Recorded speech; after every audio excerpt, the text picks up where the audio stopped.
Ok, muy buenas noches, estimados asistentes, socios y futuros socios. Vamos a esperar solo un minuto más para dar inicio y hacer la presentación de nuestros próximos expositores a esta reunión científica. Así que daremos un minuto más para que se termine de sumar un poco más de gente. Estaban preguntando en forma interna algunos links y ya se los estoy enviando.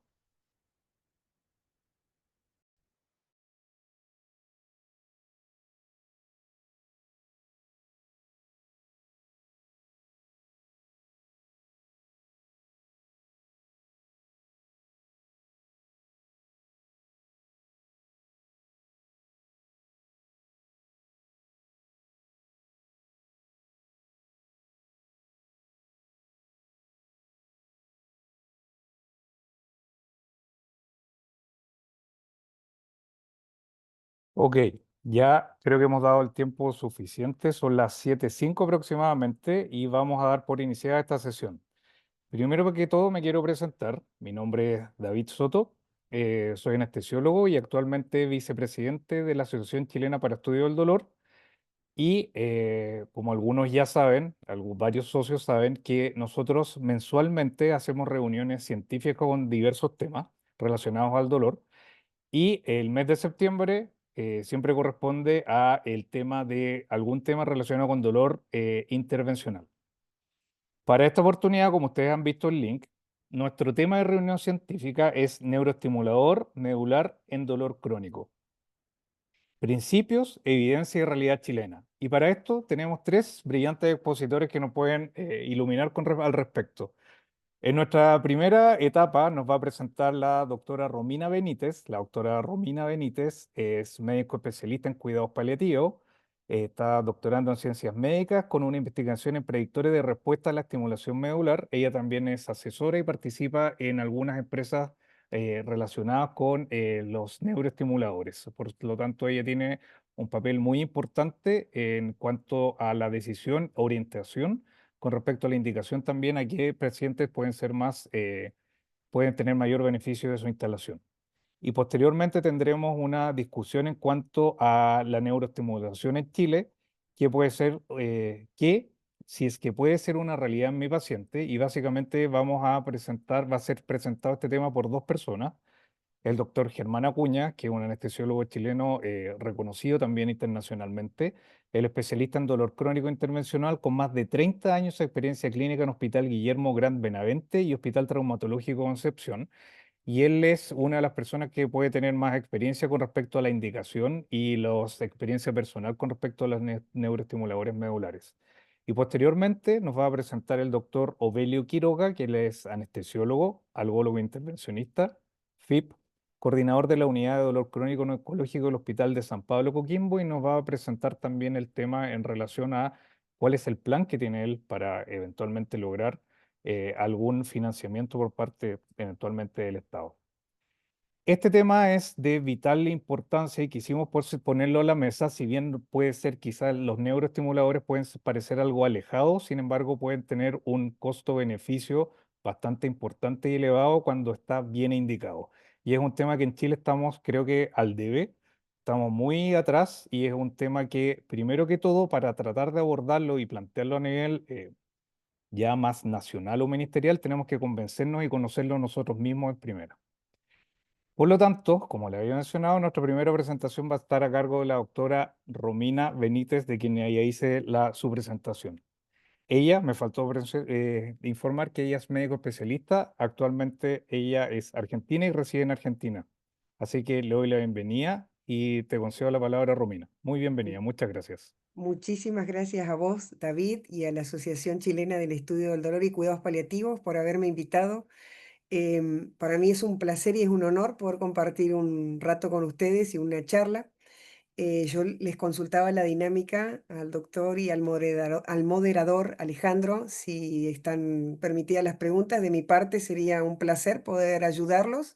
Entiendo que pueden dejar escrito y si hay preguntas como un poco más complejas que no se pueden llegar a plantear de forma en el chat, bueno, se podría llegar a levantar la mano y conversar. Yo voy a compartir mi pantalla y voy a empezar a mostrar una presentación que les preparé, que pienso que se está viendo, ¿no? Sí, todo Sí. bien, doctora. Bien, genial, gracias. Bueno, yo generalmente estoy más por el lado de Rosario, ciudad donde nació Messi, para que se den una idea, pero también trabajo en Buenos Aires, en Ciudad de Santa Fe y en el interior del país. Y la asociación me ha invitado muy amablemente a conversar sobre el estimulador medular en dolor crónico y se me plantean tres preguntas. Entonces, el estimulador medular para dolor crónico, ¿cuándo, cómo y para quién? Y yo, a lo Tarantino, tal vez voy a empezar un poquito de atrás para adelante, voy a ir retomando algunos conceptos que ustedes ya lo deben tener súper claros, como la definición actual de dolor, ¿sí? Que es una experiencia sensorial y emocional desagradable con daño en tejido potencial o real. Entonces, esto que ya seguramente ustedes lo tienen muy presente, siempre está bueno traerlo para tenerlo en cuenta y obviamente estamos hablando de dolor crónico, que es aquel que persiste más allá del tiempo normal en el cual se cura la lesión o la disfunción que lo generó. Entonces, otra de las cosas que supongo ustedes la tienen muy presente es este famoso caminito de la percepción dolorosa, de cómo los humanos percibimos y asimilamos el síntoma y también tenemos nuestra forma de síntesis endógena de analgésicos, que es esta vía descendente del dolor, la cual la traigo ahora para que veamos que la estimulación medular trabaja en varias de estos estamentos, ¿sí? No tanto en la parte periférica de la transcripción, pero sí en la parte de la transmisión, modulación y de la percepción, ¿sí? Recordemos entonces que tenemos los nociceptores sensando estímulos y cuando encuentran un estímulo superior a lo normal, lo interpretan como dañino, hay una transcripción y una transducción de esa señal química en un estímulo eléctrico que hace la primer sinapsis en el ganglio de la raíz dorsal, lugar donde hoy en día tenemos estimulación que puede llegar a dar un tratamiento acorde al dolor del paciente. Posteriormente sube la señal a los núcleos talámicos donde hace una segunda sinapsis y ahí también hay evidencia que la estimulación medular hace su efecto modulando el estado anímico del paciente y es una de las primeras cosas que vemos cuando el tratamiento se activa. Hay veces que la disminución del dolor demora un poco, pero el estado anímico del paciente ya va mejorando tempranamente y posterior, ya la tercera sinapsis, la corteza se entera de que está el dolor y desencadena la vía analgésica que bien conocemos. Entonces, sabemos además que el dolor está conformado por tres patas indisociables, que una es esta que le acabo de mostrar, pero también está lo emocional y cognitivo, que es aprendido de la infancia y es totalmente subjetivo. Entonces, la suma de estos tres factores nosotros tenemos en el humano como una respuesta y una conducta al dolor. Entonces, ahí están las diferentes intensidades y respuestas que el paciente tiene y tolerancia al síntoma. Ya sabemos que nosotros hoy en día no tenemos una forma de medir el dolor, tenemos ningún parámetro bioquímico como sí tienen los endocrinólogos para la diabetes o imagenológico, ni ningún estudio funcional hasta ahora. Así que básicamente es un fenómeno comunicacional en lo cual uno escucha al paciente, trata de interpretar lo que pasa, tiene y debe llegar a un diagnóstico y ofrecer un tratamiento. Hoy nos toca hablar de dolor crónico, pero también sabemos que está el dolor agudo y dependiendo del origen puede ser dado por un daño nociceptivo en tejido y se interpreta como dolor nociceptivo, un daño en fibras nerviosas, neuropático o mixto muchas veces, típico paciente oncológico que tiene un poco de los dos y según la intensidad tenemos leve, moderada y severo. Ahora bien, la primera línea que ustedes ven acá, la primera columna de agudo, nociceptivo y leve, queda totalmente fuera de la terapia de estimulación. Nosotros trabajamos con, y ya voy spoileando en esa pregunta de ¿para quién? Para pacientes con dolor crónico, generalmente de un gran componente neuropático y que sea realmente severo, ¿sí? Esa es una de las condiciones. El dolor agudo es el más fácil de tratar, repara la lesión y desaparece. Pero el dolor crónico, ya sabemos que para los médicos que nos dedicamos a esto es un gran problema y desafío, la división entre benigno y maligno, y sabemos que en esta cronificación el sistema nervioso va aprendiendo de la estimulación que se va generando por aumentos de canales que hacen que el estímulo se dispare más rápidamente, aumento de los iones que trabajan en estos canales, ramificación, por la cual vemos que muchas veces hay procesos de sensibilización y el paciente tiene el dolor de una metámera que va tomando más territorio, ¿sí? Y engramas cerebrales, que esto ustedes lo deben ver, como nosotros, en pacientes con dolor de miembro fantasma. En este caso, que ejemplifica la foto, me duele la mano, me duele, me cortan la mano y me sigue doliendo la mano que no está. Entonces, evidentemente, el problema ya deja de ser periférico y pasa a ser un asunto central. Y en esto la estimulación puede ser una gran herramienta. Entonces, según el carácter, si rompe tejido, que puede ser somático o visceral, es nociceptivo. Ahí la estimulación mucho no da una ganancia, aunque actualmente se están viendo trabajos que sobre algún que otro dolor nociceptivo podría llegar a funcionar. Sí funciona en dolor neuropático cuando se lesionan fibras nerviosas y le está también el dolor nociplástico, famosa fibromialgia, colon irritable, etcétera, disfunción de la ATM, que en eso realmente no tiene mucha finalidad. Sí, ahora con estimulación de ganglio vemos buenos resultados con dolores viscerales y ahora en un ratito le voy a explicar por qué. Respecto al dolor visceral, y esto es como una especie de repasito rápido y breve de la parte de dolor, no nos olvidemos que muchas veces los órganos duelen a distancia y para eso son muy útiles estos mapas, ¿sí? El más conocido es el dolor de pecho, que se puede irradiar al brazo izquierdo, pero hay otros que pueden llegar a desorientarnos un poco y cuando ustedes tengan pacientes en donde los estudios por imágenes y complementarios estén todos bien, vayamos a investigar a distancia, que generalmente ahí está el problema. Dolores irradiados que suelen responder bien con la estimulación. Y obviamente el target de la terapia es el dolor neuropático, que lo conocemos, ustedes ya lo deben tener muy bien visto, como una normalidad o una enfermedad del sistema nervioso que se afecta a nivel central, como por ejemplo en pacientes, uno los puede llegar a ver en aquellos pacientes que han sufrido una ACV o en pacientes con una esclerosis múltiple, por ejemplo, se ven este tipo de dolores. Los periféricos para nosotros son mucho más frecuentes, por lo menos en este tramo del globo, que lo vemos muy frecuentemente en pie de diabéticos y neuralgia posherpética, y los síndromes dolorosos regionales complejos, los SUDEC, donde ahí hay una rotura a nivel del sistema nervioso central, pero también hay una afectación franca del sistema nervioso simpático. Según la utilidad, ya conocemos que el dolor es fisiológico, pero el dolor crónico carece de utilidad porque ya avisó que tejido se rompió y evidentemente ese dolor es el que hay que apagar. Ante cualquier síndrome doloroso y antes de llegar a un estimulador, nosotros debemos llegar a un diagnóstico etiológico. Lo peor que puede hacer un médico algólogo es tapar el síntoma sin saber lo que está pasando. Entonces, hacemos el diagnóstico con la historia clínica, el examen físico, los estudios complementarios y siempre teniendo en cuenta las banderas rojas de esos pacientes muy especiales que muchas veces se caen de toda guía. Lo más importante, tratamiento de patología de base. ¿Usamos actualmente estimulación medular para pie diabético? Sí, sin duda, pero ningún dolor neuropático por pie diabético cede con glucemias que son extremadamente altas. Entonces, los tratamientos tienen que ser en conjunto con aquellos colegas que se dedican a la endocrinología y nosotros también con el dolor. Entonces, ¿qué tratamiento ofrecemos? Bueno, dependiendo de la causa y del nivel de dolor. Nosotros, por suerte, contamos con escaleras analgésicas, tanto de la parte farmacológica como aquellas de la parte intervencionista, ¿sí? Y siempre usamos toda opción para aliviar el dolor de nuestros pacientes.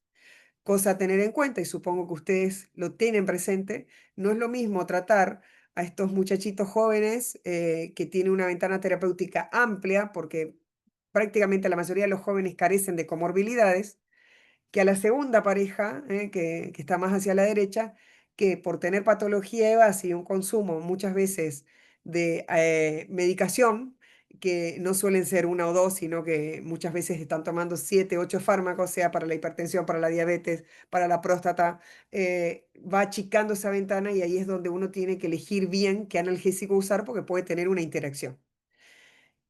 ¿Qué es lo que más se usa? Y ustedes lo deben conocer, la analgesia multimodal, que es la combinación de dos o más fármacos en la menor dosis posible para evitar los efectos adversos, pero ir mezclando fármacos que tienen distintos lugares de acción, porque con eso tenemos más chance de poder aliviar los dolores. Entonces, a nivel periférico, sin duda que los AINES y los inhibidores de la COX pueden ser una buena estrategia, así como los anestésicos tópicos, los bloqueos peridurales y tronculares regionales, que gracias a los anestesistas los podemos tener para anular la conducción. Trabajar a nivel medular con opioides, con ketamina, con los pentines, y a nivel central con opioides y antidepresivos que realmente son súper útiles para dolor crónico y el tipo neuropático. Entonces, esta es más o menos la estantería de herramientas que tiene un médico algólogo, entre las que entran lo farmacológico, procesos intervencionistas, procedimientos intervencionistas, toda aquella terapia que no sea farmacológica, como por ejemplo la psicológica, que suele ser de gran ayuda para acompañar a estos pacientes, y las kinésicas, ¿eh? Como los TENS, muchas veces una simple órtesis, una plantilla alivia el dolor y eso hay que tenerlo en cuenta. Ahora bien, cuando todo esto falla, nos enfrentamos al desafío de tratar al paciente con dolor refractario. Y el dolor refractario hoy en día está definido como aquel paciente en el cual, pese a todos estos esfuerzos terapéuticos que le mostré, ninguna medicación le alivia el síntoma. Así sea con las combinaciones de la analgesia multimodal y esta polifarmacia balanceada racional, le decimos acá, de usar un poquito de cada cosa. O otro escenario es aquel paciente en el cual sí tenemos identificada la molécula que calma el dolor, pero no podemos usarla porque los efectos adversos impiden que lo podamos hacer. Entonces, puede ser, por ejemplo, la pregabalina, en el cual el alivio es franco, pero el paciente se marea, tiene efectos adversos como edemas, no puede manejar, no puede ir a trabajar, entonces evidentemente esa medicación no la va a poder usar. Y esta es una imagen que siempre muestro cada vez que se me lo permite, que es una película muy famosa de los 80, y esto le aviso a los chicos millennials, que se llama La historia sin fin. Y es realmente lo que nosotros en consultorio con dolores, con pacientes con dolor refractario experimentamos. Es una historia sin fin que medicamos y vuelve el paciente con dolor y le damos otra estrategia y vuelve con dolor y lo único que hacemos es ofrecer tratamientos que van acariciando el síntoma porque realmente no hay solución. Y si ustedes buscan qué hacer con este tipo de cuadro, pueden encontrar evidencia, como por ejemplo en este libro, que dice que existen ocasiones en las cuales el dolor sea un síntoma absolutamente refractario. ¿Y qué debe hacer el médico? Valorar al enfermo de forma global y tener muy en cuenta lo que nosotros los paliativistas usamos como sedación terminal, para evitarle sufrimiento en casos de finales de vida.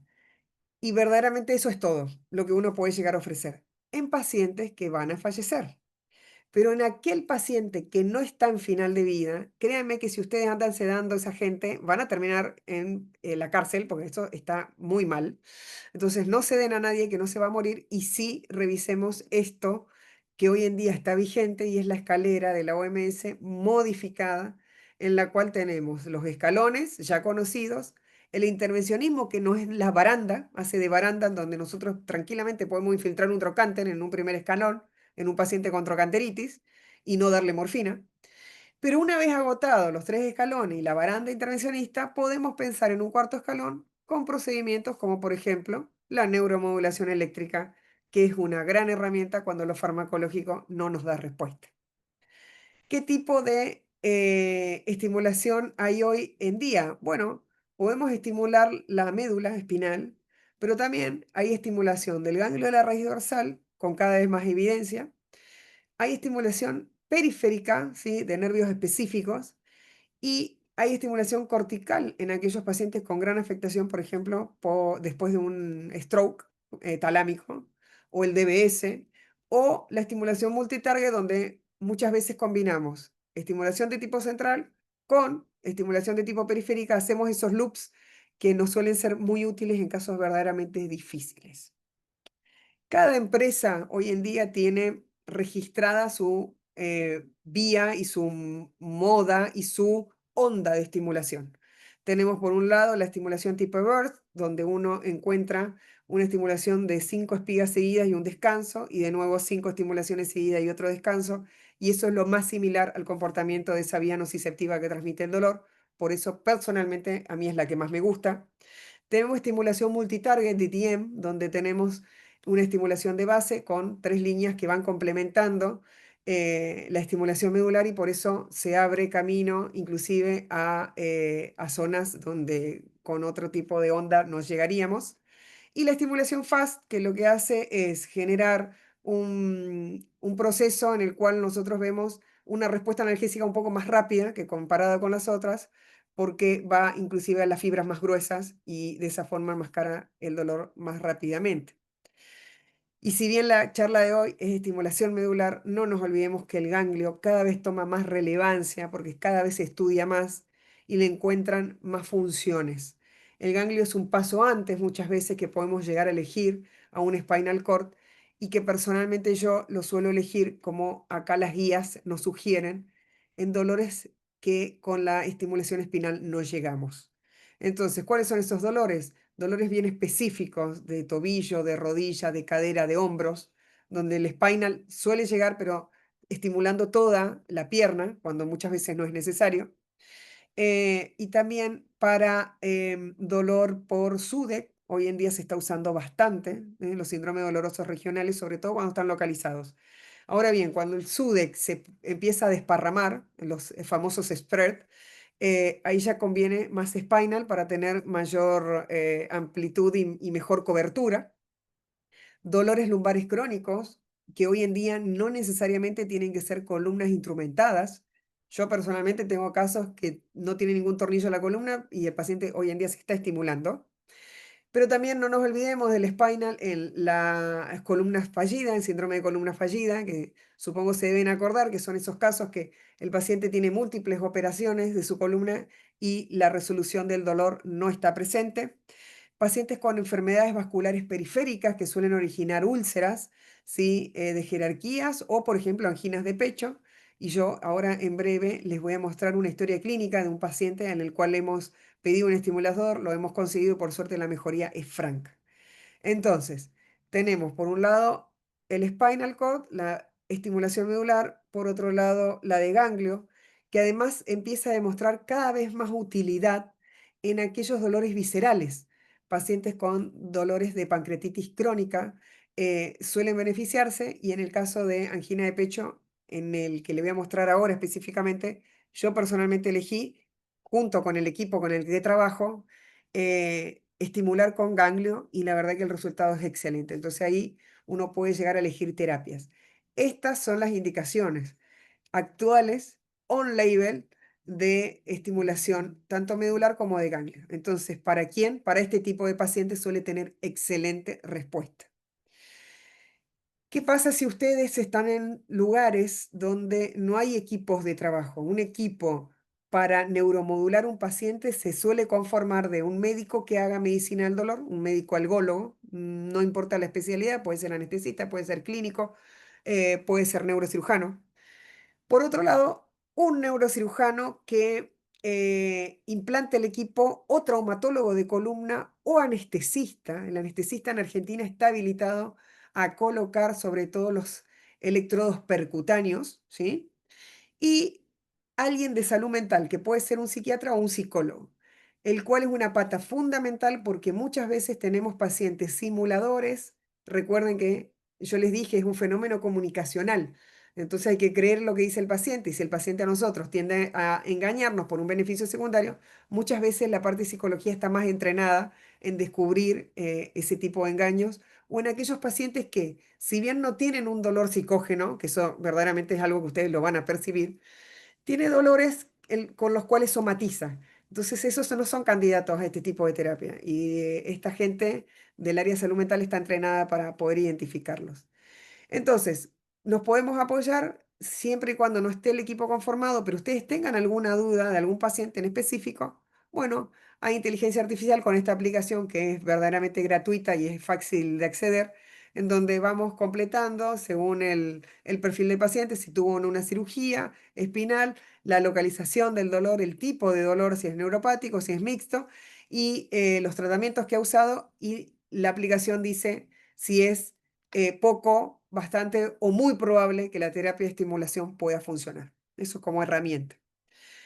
¿Qué es lo que más me gusta a mí? Esto que se viene o que nosotros por suerte ya podemos decir que lo tenemos, yo ya voy haciendo mi experiencia con este tipo de estimuladores que son de pequeño tamaño. ¿Por qué es importante el tamaño del generador? Porque muchas veces el paciente cambia el dolor de origen neuropático que lo trajo a la consulta por el dolor de bolsillo. Créanme que hay pacientes que se quejan de dolor del bolsillo del generador. Si bien hay soluciones que uno le pueda llegar a brindar, pero es una cosa bastante molesta. Entonces, cuanto más chiquito el dispositivo, mejor. Si es recargable, mejor. Y sobre todo, si con 5 recargas al año el paciente está cubierto, mucho mejor aún.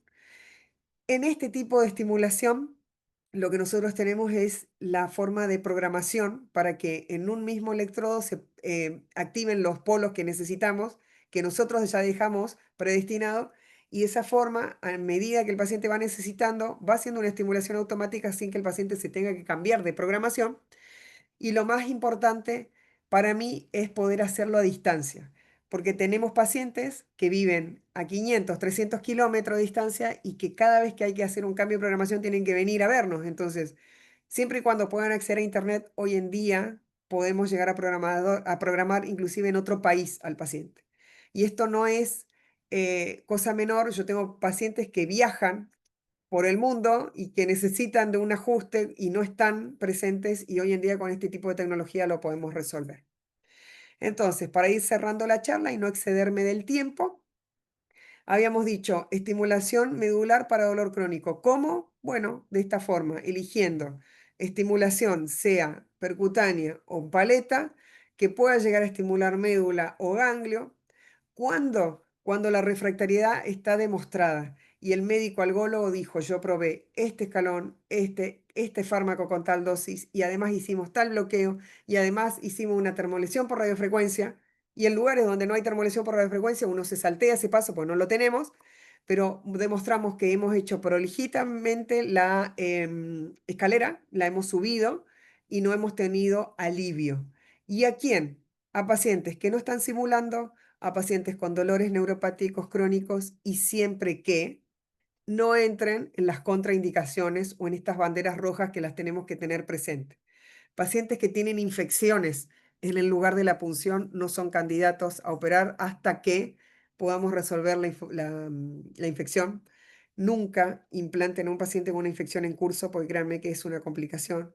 Pacientes que tienen trastorno de personalidad o del estado anímico, pacientes muy ansiosos, esquizofrénicos, psicóticos, pacientes con déficit cognitivo no son candidatos al uso de esta terapia. ¿Sí? Imagínense que la neuromodulación tiene un control de mano que se parece a un iPhone. Entonces, un paciente que no es capaz de mandar un WhatsApp, créame que no es candidato a recibir este tipo de terapia. En aquellos que tienen expectativas totalmente salidas de eje o de fuera de serie, que creen que con un estimulador van a resolver todos sus dolores, eso no es buen target de paciente para trabajar. Falta de apoyo familiar en aquellos que tienen alguna dificultad de comprensión. Aquel paciente que sospechan que está teniendo una ganancia secundaria, ¿sí? Que hoy, por ejemplo, en consultorio vi una paciente que va mejorando porque los familiares la ven mejor, la ven quejarse menos, pero ella en esa queja va consiguiendo atención de los familiares y otras cuestiones, o en aquellos pacientes que están con juicios en sus lugares de trabajo y que ustedes sospechan que pueden llegar a ser pacientes grandes simuladores, más vale no ofrecer este tipo de tratamiento. Bueno, básicamente son lo más importante respecto a la elección de la terapia. Y créanme que la diferencia entre un éxito y fracaso terapéutico es elegir bien al paciente, ¿sí? En estas indicaciones on-label. Nosotros en Argentina tenemos un equivalente a la FDA que se llama ADMAT, que es muy permeable y que si bien el paciente no tiene tal vez en algunos casos la indicación on-label, si nosotros demostramos que existe chance por ser un dolor puramente neuropático y que realmente fue refractario a todo, hasta por un uso compasivo le suelen autorizar, y por eso podemos acceder a este tipo de terapias.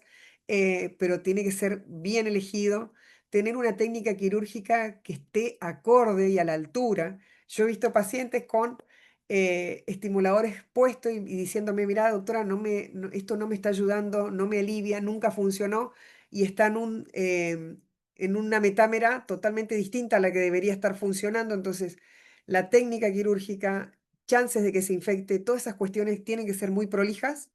Elegir la terapia, vamos a spinal, vamos a ganglio, vamos a corteza y el tipo de programación que vamos a usar, Burst, DTM, ¿sí? Y eso se va haciendo con la experiencia.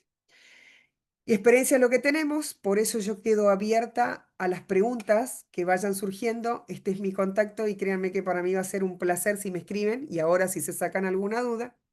Y por último, y para no atrasar la presentación de los colegas, si se sigue viendo, le voy a compartir, no sé si se ve la historia clínica, Sí se ve. creería que sí.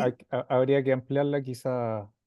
Vamos a ponerle, o les voy comentando esto, vamos a poner una vista más grande si me deja, hacer un zoom por acá. A ver, zoom. Le vamos a poner la letra un poco más grande, o un 150 tal vez, donde ustedes ven Mm, los datos del médico que hace la indicación, la edad del paciente, los antecedentes, qué tipo de dolor tiene, que es neuropático severo, ¿sí?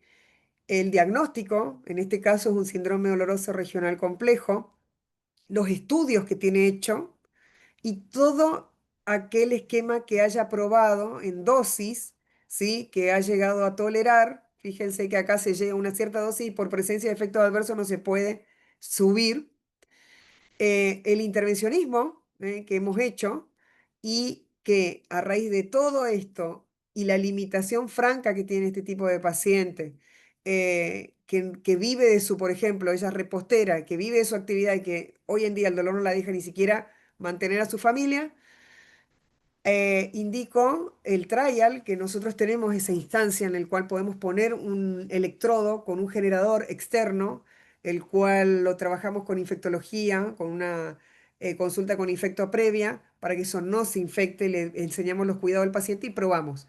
Si el paciente en una semana, 10 15 días dice, a mí esto me está cambiando la vida para bien y está funcionando, ahí le pedimos al financiador, dame el generador, que es lo más costoso, por favor, ponemos el generador definitivo y realmente el financiador queda con la tranquilidad de que el tratamiento está yendo bien. Esta es otro paciente que tiene una ART, que es una aseguradora de riesgo de trabajo. Este paciente se lesionó estando trabajando y realmente ha tenido una lesión que le ha despertado otro síndrome doloroso regional. Realmente ha tenido, yo muchas veces ocupo el diagrama para que el financiador vea que de la mano se le extendió al brazo y que se le fue a la pierna. Esto es un spread, un desparramo del SUDET. Y toda la evolución donde vamos viendo el cambio de medicación, la dosis, por qué se suspende, por qué se mantienen algunas y la experiencia mía en este tipo de pacientes que realmente considero que se puede llegar a beneficiar con el uso del estimulador y en estos casos que le estoy mostrando realmente la respuesta es muy buena. Y por último, y esta es la historia clínica más completa, es el paciente con angina de pecho que les comentaba, que elegimos un DRG, en donde se ve las intervenciones de los cardiólogos que muy amablemente me dieron todos estos datos. Esto es puramente cardiológico, donde ven la alimentación funcional y de la vascularización del corazón, con los estudios, todos detallados. Este paciente tiene varios stent puestos y bypass. Y sin embargo, fíjense la evolución desde 2016, todo 2017, 2018, la cantidad de internaciones, 2019 que ha tenido este paciente, con el costo que eso implica. Entonces, no es una cuestión menor una noche o 3 noches, 3 días internado en una coronaria, lo que sale comparación con un estimulador. Este paciente visitaba el hospital una vez por mes, quedaba internado, captura de pantalla de la página donde en el hospital veían la medicación, diabético, que ha sido operado. Entonces nosotros identificamos en él un dolor mixto neuropático posquirúrgico por las intervenciones realizadas, pero también es angina crónica que no cedía con todos los tratamientos prolijamente hechos por los cardiólogos. Nosotros hicimos tratamiento analgésico que iba controlando el dolor del paciente por mucho tiempo, pero en un momento hizo tolerancia a absolutamente todos los analgésicos y por ese motivo terminamos pidiendo un estimulador medular y lo terminamos consiguiendo. Lo más gracioso del caso, y dejo de compartir, es que este paciente anda tan bien que dejó de ir al hospital, solamente va a control, y en un momento empezó con un dolor de pecho, y esto hay que saberlo, ningún estimulador va a tapar un infarto. Y él lo sabía, esa condición él lo sabía. Entonces, una tarde se empezó a sentir mal, empezó a tener dolor de pecho, y me da aviso a mí, yo le digo, bueno, vaya al hospital, que yo ya lo veo, agarra el control de mano y nos vemos en el hospital en los minutos que le tome llegar. Resulta ser que a los 15 minutos me llama por teléfono y me dice, doctora, ¿sabes qué? No vayas al hospital. Lo que pasó fue que mi nieto Mm. encontró el control de mano que se parece a un celular, empezó a bajar jueguitos, le apagó la estimulación y empezó con el dolor. A ese nivel trabaja la terapia, a niveles que le cambian la calidad de vida al paciente. Hoy en día el paciente sale a trotar, cosa que antes no podía, y realmente dejó de ir al hospital y de generar gastos. Hoy en día yo siempre digo, en la Argentina, una caja de oxicodona está alrededor de $170. El paciente necesita entre 3 y 4 cajas mensuales. Y si ustedes suman ese costo, créanme que llegan fácilmente a un estimulador muchas veces en corto tiempo. Así que con esto yo quedo a disposición de las consultas. Espero le haya servido el dato y nuestra experiencia. Y como tienen mi contacto, si en algún momento yo le puedo ser útil, no tienen más que escribirme. Muchas gracias. Muchas gracias, doctora Benítez, por su brillante presentación y gracias por también los ejemplos y casos clínicos que nos compartió. A continuación, para hablar un poco de la experiencia que hemos tenido a nivel nacional, va a presentar el doctor Acuña. Lamentablemente no nos puede acompañar y él nos dejó un video aclarando también el motivo por el cual no está por ahora con nosotros. Voy a apretar play. Estimados colegas, querido Espera, espera un poco, es que quiero tratar de ampliar esto. Delante me funcionó, pero ahora creo que no.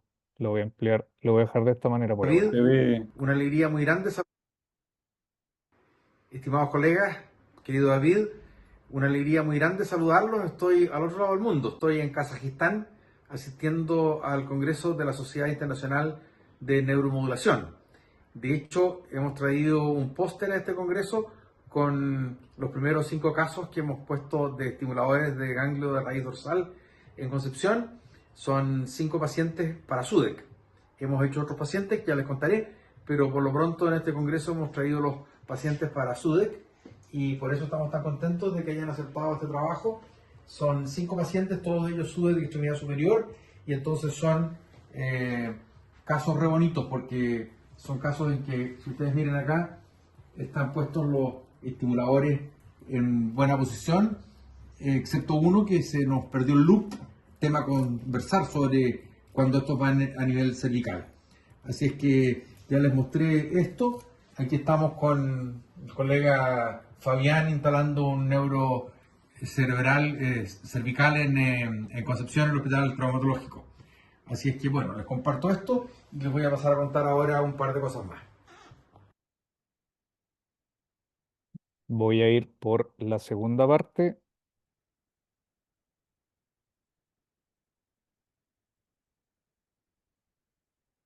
Perdón,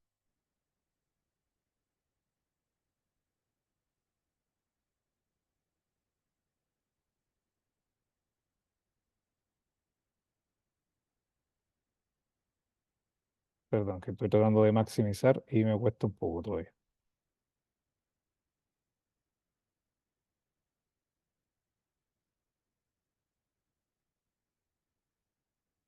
Ya, bueno, Hemos realizado 12 pacientes en Concepción en el último año y los pacientes a los que le hemos instalado implantes medulares son pacientes de cirugía fallida columna, uno de ellos con una paraplegia y otro de ellos además con una herida a bala en el nervio ciático.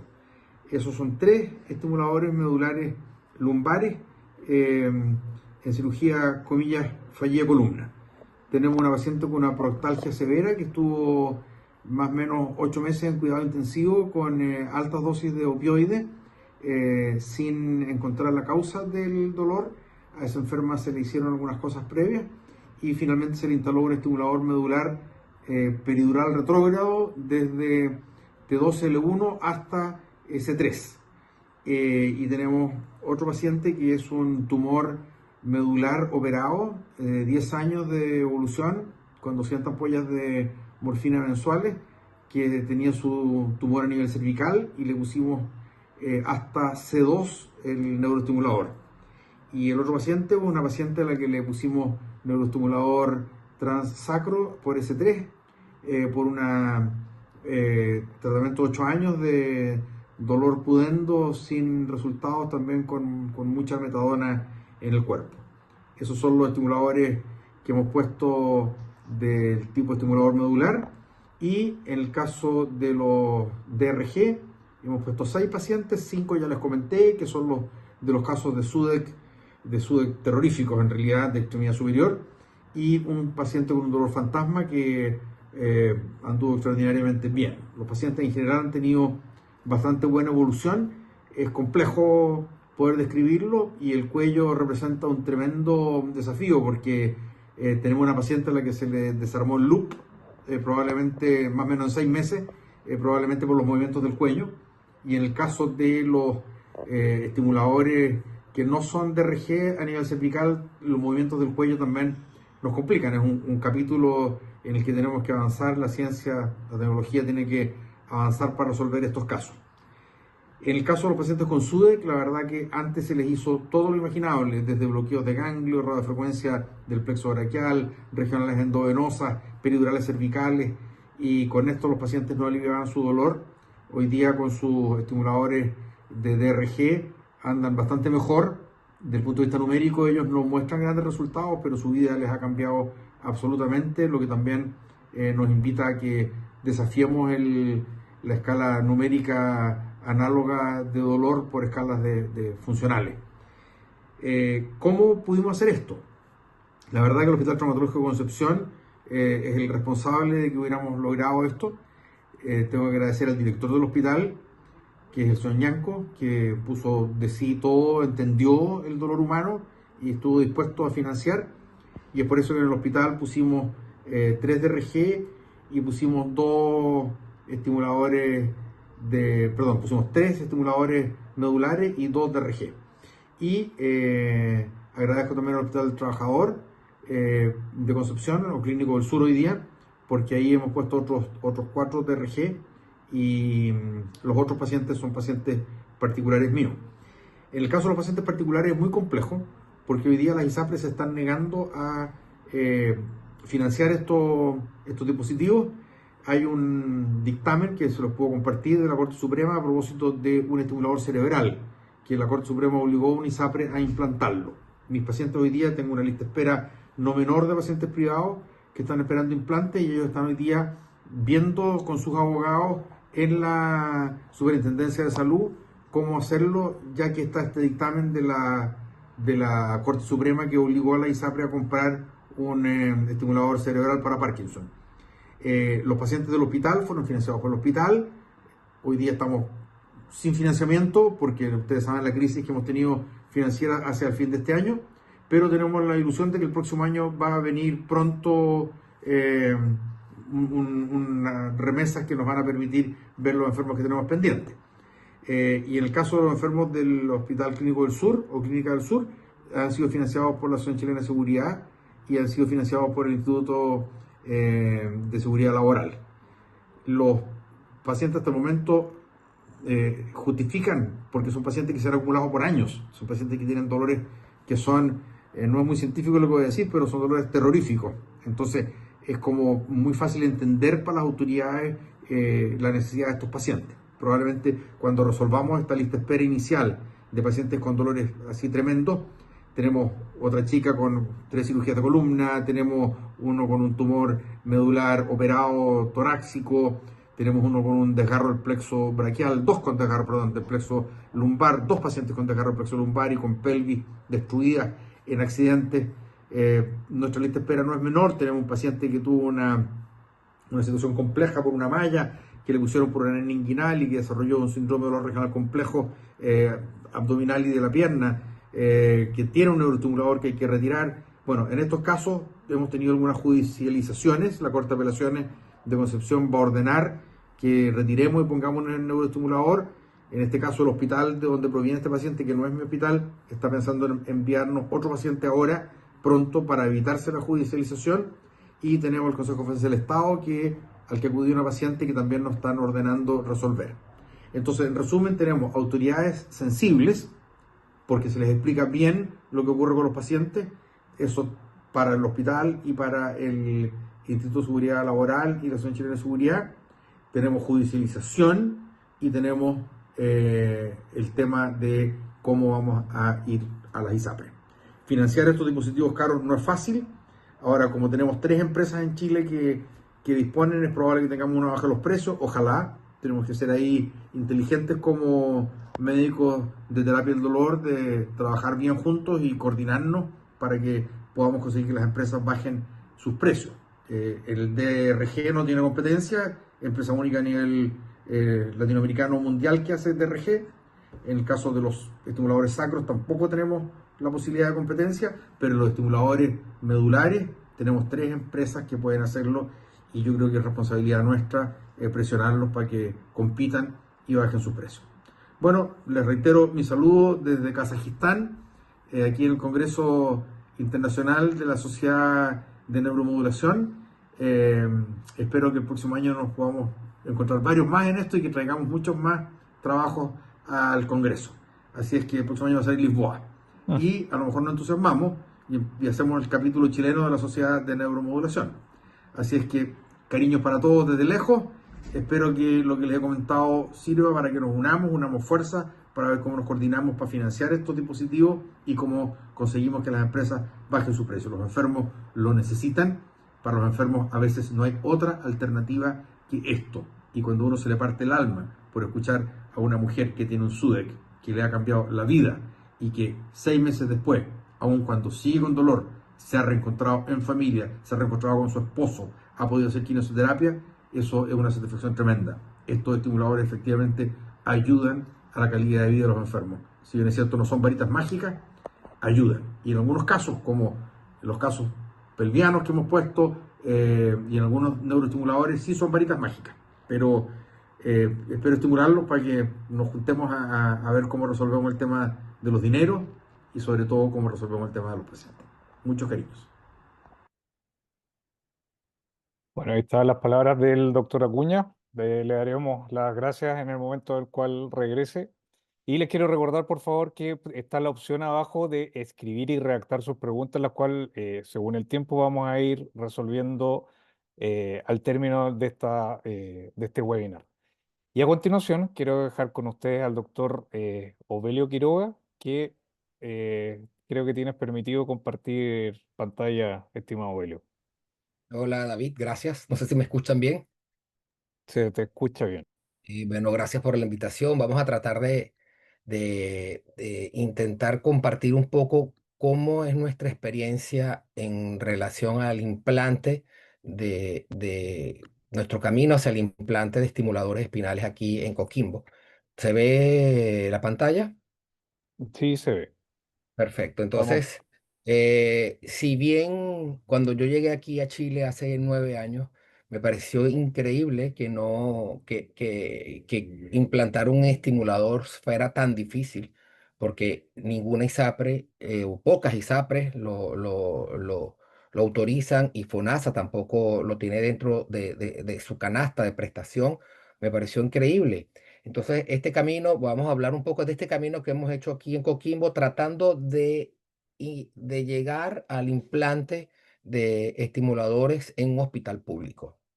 No tengo conflicto de interés. Y esto empezó aquí con el doctor Rabat, muy bien conocido por todos, el primer jefe que tuvimos aquí de la unidad de alivio del dolor, y él le puso a nuestra unidad de alivio del dolor, en vez de ponerle unidad de cuidados paliativos, le puso alivio del dolor, buscando esto, porque buscando atender o expandir la atención de los pacientes hacia aquellos que tenían dolor crónico no oncológico. Y de hecho, aun cuando la prestación o la unidad era de paliativos, él veía off-label, o sea, sin que en forma extraoficial veía pacientes con dolor crónico no oncológico, y era rutinario que aquí en el hospital, desde hace mucho tiempo, esto fuese así. El doctor Rabá, en el año 2019, decide crear la unidad de dolor crónico no oncológico, se aparta de paliativo, crea, oficializa la atención en box, en consulta. Tenemos disponibilidad de un amplio arsenal farmacológico, el mismo que tiene el paciente paliativo. Tenemos todos los opioides, todos los neuromoduladores, toxina botulínica, bueno, todo el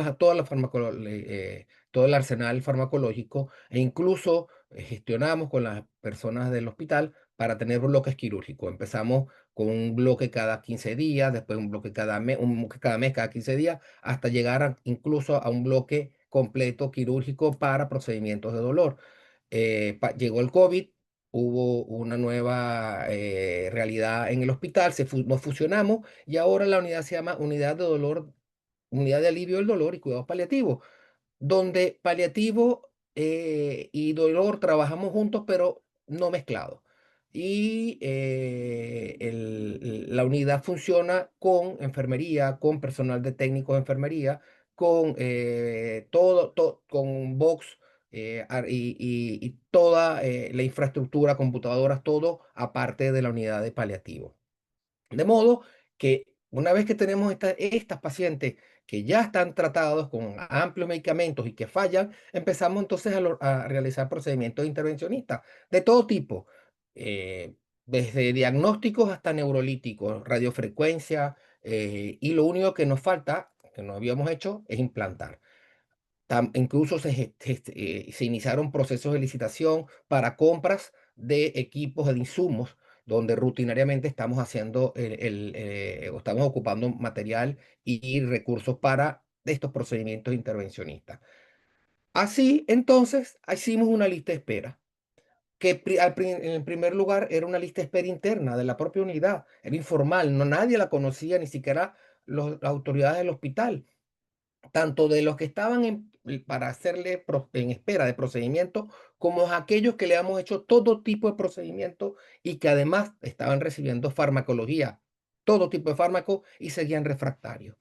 Quizás esta lista la manejamos y tratábamos de impulsarlo, tratábamos de buscar apoyo, no nos prestaban mucho, digamos, no nos pescaban mucho, hasta que hicimos una estrategia decisiva, tratamos, conversamos, hicimos toda la gestión, el lobby para que el pabellón o para que la unidad de alivio de dolor entrara en esta estrategia que se llama CRR, Centro de Resolución Regional, que es un programa del MinSal para fomentar la cirugía mayor ambulatoria.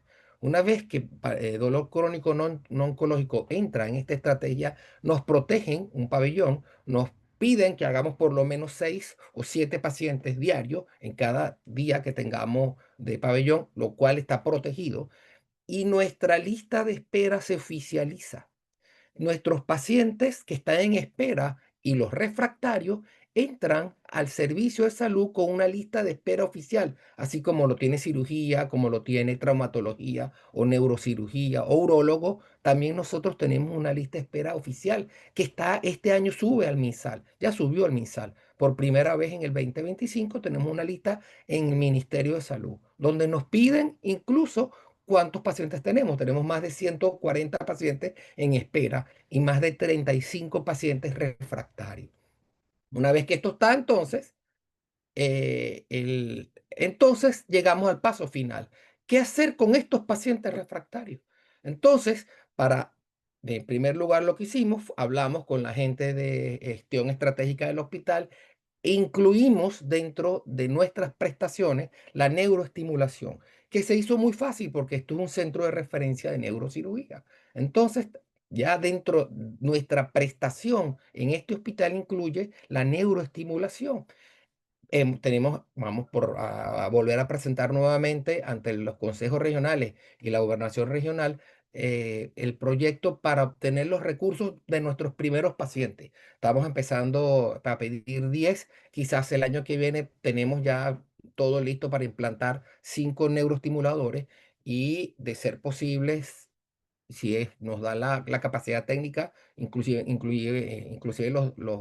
todos los 10 que estamos pidiendo, o hacerlo en 2 años, dependiendo de la capacidad técnica. De modo que el hecho de llegar al implante de un neuroestimulador implica un camino que, que en primer lugar se inició con la visibilización de nuestras necesidades. Y esto a través de una lista de espera, que primero era informal y ahora es verdaderamente una lista de espera formal ante el ministerio. También hay que formalizar la prestación de esta prestación. Eh, la única forma de que un hospital o una institución pública pueda recuperar parte del gasto es que esta prestación esté dentro de su canasta de trabajo. Por supuesto, hay que ir trabajando el equipo.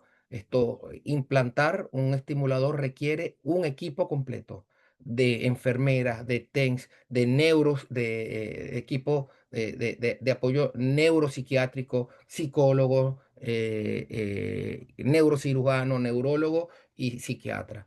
Empoderar al paciente es lo que nosotros venimos haciendo. Nosotros, nuestros pacientes, los venimos empoderando. Le damos no solamente información, sino también le decimos que proteste, que vaya a la dirección. Cuando un paciente, antes de llegar a la neuroestimulación, le hicimos una epidurolisis y el catéter no estaba, va y lo pide, pone una queja. Vamos y habla con el director. De hecho, estamos empoderando a nuestros pacientes y están a próximo a crear una asociación de pacientes con dolor crónico de la región para tratar de impulsar que les cubra tanto FONASA como, esperemos que en un momento después, las ISAPRES, este tipo de prestación. Y por último, no es el menos importante, pero sí el último de la escalera, es el plan de obtención de recursos.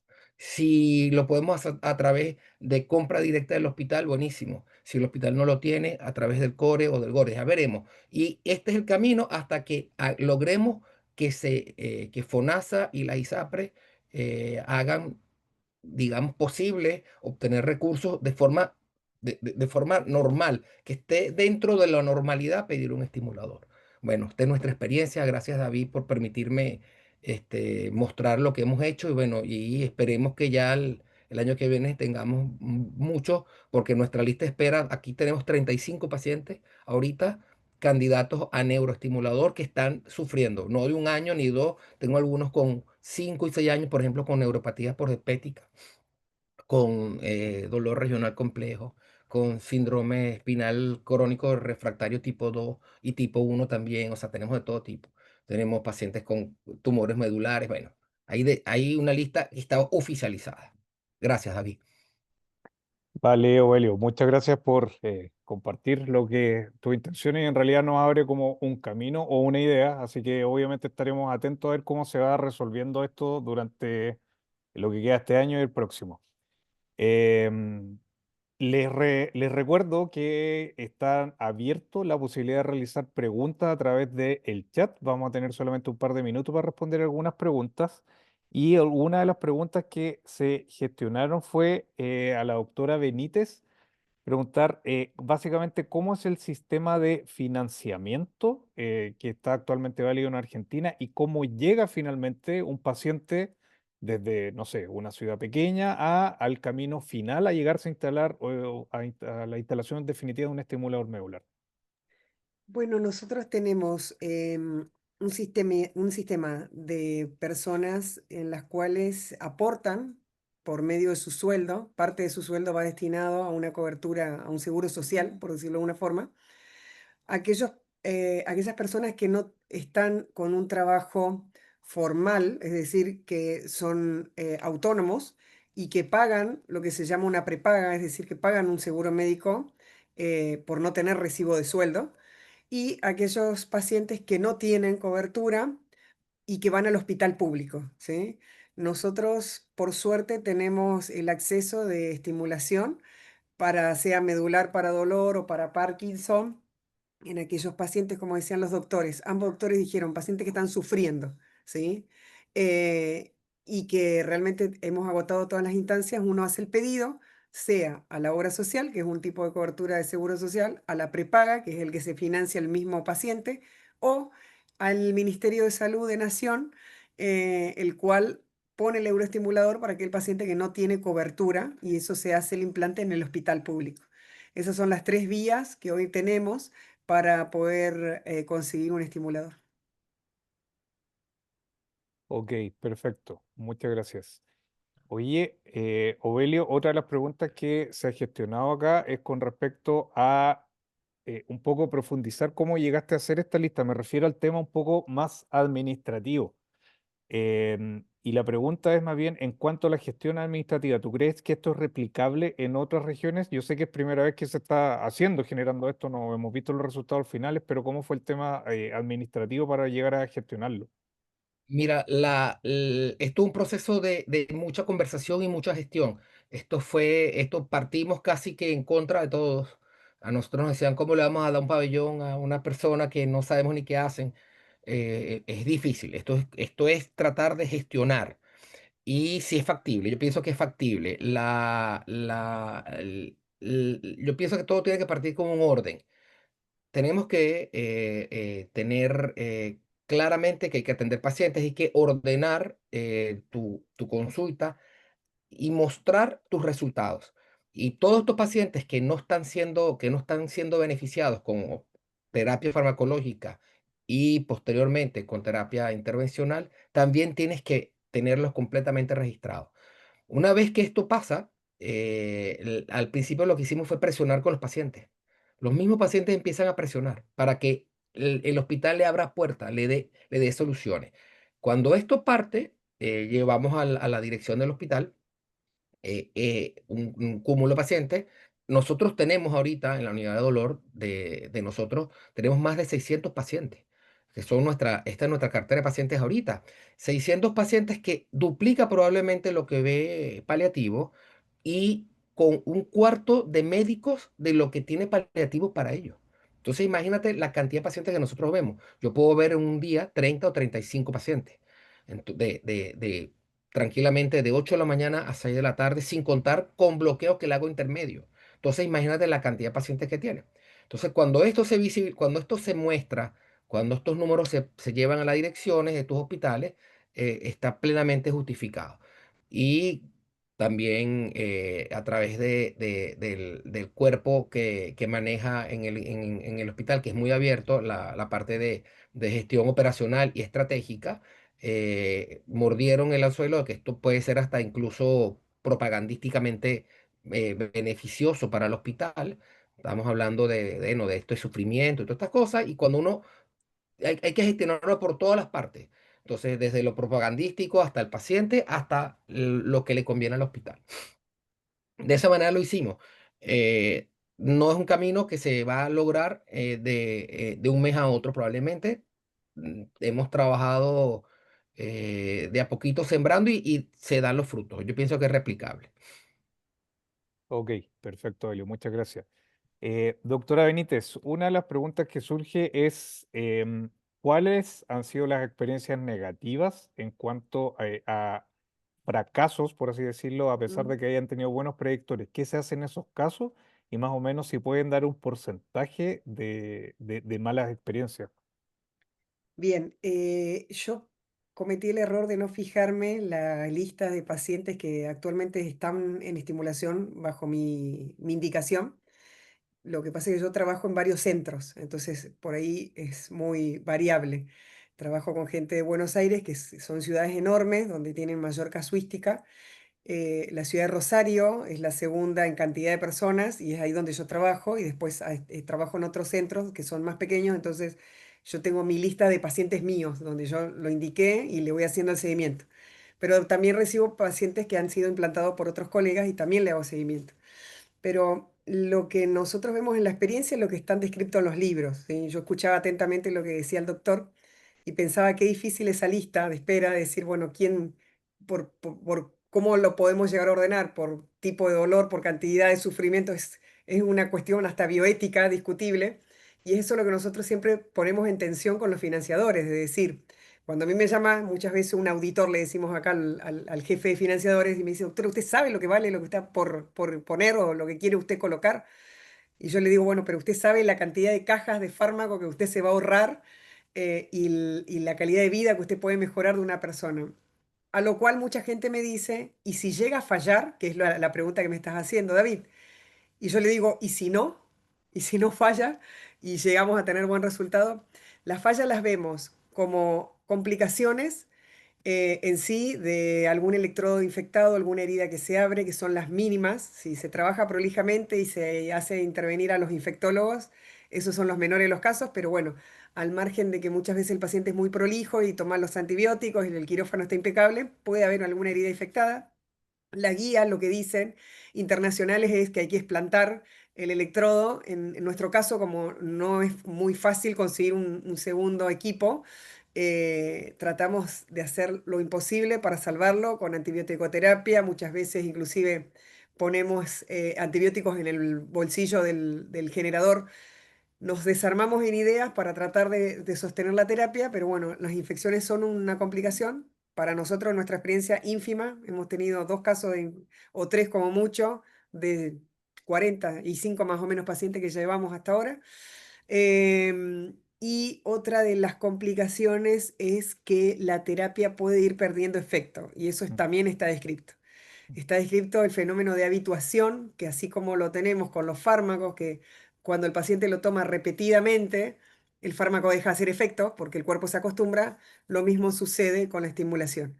¿Cuál es la salida ahí? Bueno, la salida es em, cambiar la programación, el tipo de programación, y cuando eso no es suficiente, uno empieza a probar de nuevo los fármacos que ya habían quedado en su momento descartados y empezamos a combinar terapias de estimulación eléctrica con fármacos. Y por último, está la refractariedad a todo, inclusive a la estimulación medular.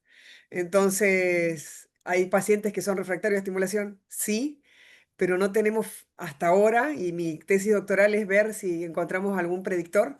Hasta ahora no tenemos algo que uno pueda llegar a decir, este va a fracasar y este va a funcionar. Sí, las guías, es decir, los on-label son los que mejor responden y aquellos tratamientos que son off, pero yo soy de las que pienso de que todo tratamiento en algún momento fue off-label y después se transformó en on por la cantidad de gente que lo empezó a usar. Entonces, hay que compadecerse del paciente, hay que luchar con los financiadores.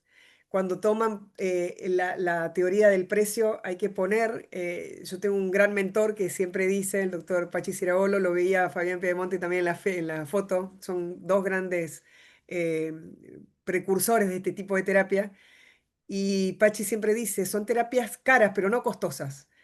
Caro por el precio, pero cuando uno pone costo-beneficio, realmente son verdaderamente beneficiosas para el paciente. Así que eso hay que tenerlo en cuenta y hay que defenderla.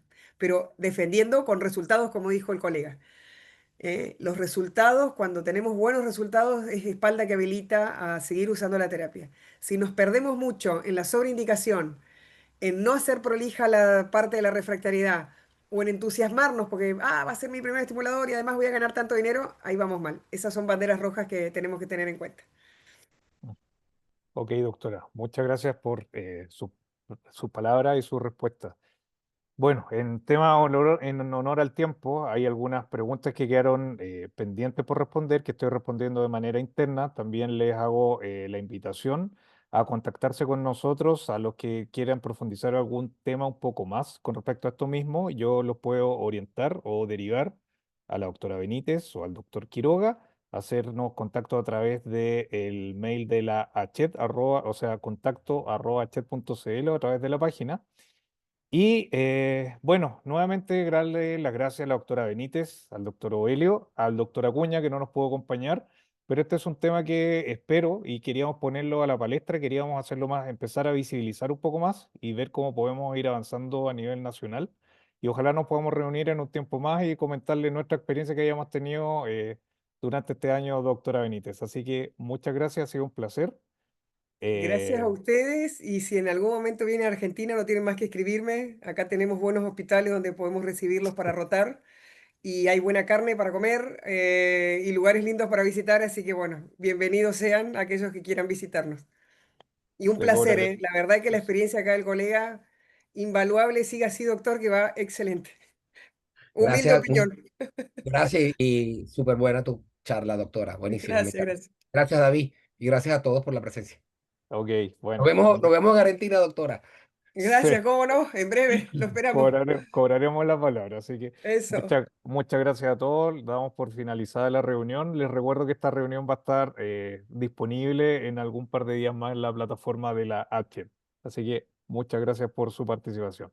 Buenas noches a todos. Chao.